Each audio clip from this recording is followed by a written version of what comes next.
I'm going to be your champion. I'm going to be America's champion. Here he is in the very ballroom where I got bullied out of many thousands of dollars, making promises that are just like the promises that he made to me and didn't keep. Donald Trump hired my small business to design a clubhouse for the Trump National Golf Club. Trump, in a meeting, made this big circle and wrote, "Love over here."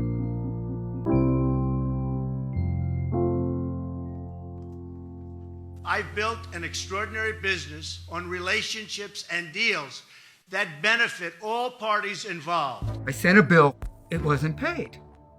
The Trump organization said they would meet me at the clubhouse.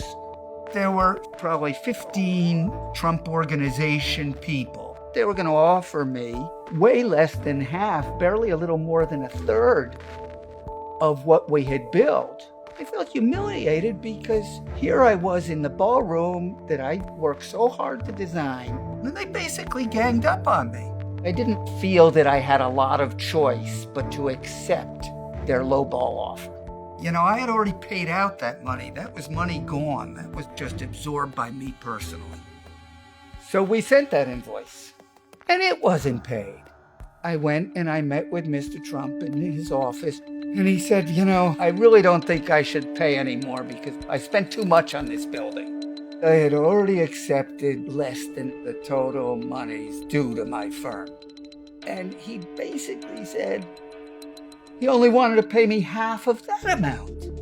Mr. Trump's attorney said if I were to sue the Trump organization, I would probably get that money. But he made very clear to me that it was his job to make sure that it took me so long and so much money that I was probably wise to accept this very meager sum of money at the end of the day, which I did.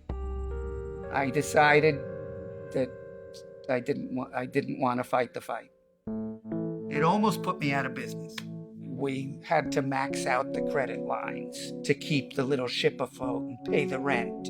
And I made virtually zero money for a couple of years and lived on meager savings that were supposed to be for my son to go to school to keep from folding. Because I was the little guy, he was winning and wanted to keep winning, and his definition of winning is making sure the other guy loses. And that way of doing business is just not very fair to the little guy. We will make it very, very good for our companies, for our small businesses, and for people that want to survive and do well in our country. You can't run a country the way Mr. Trump has run his businesses. He has hurt small business, and he hurt my small business. Donald Trump's impatience, greed, and his ego is very ill-suited to be making judgments that affect hundreds of millions of Americans and billions of residents of the world. It's a nightmare as a thought to me.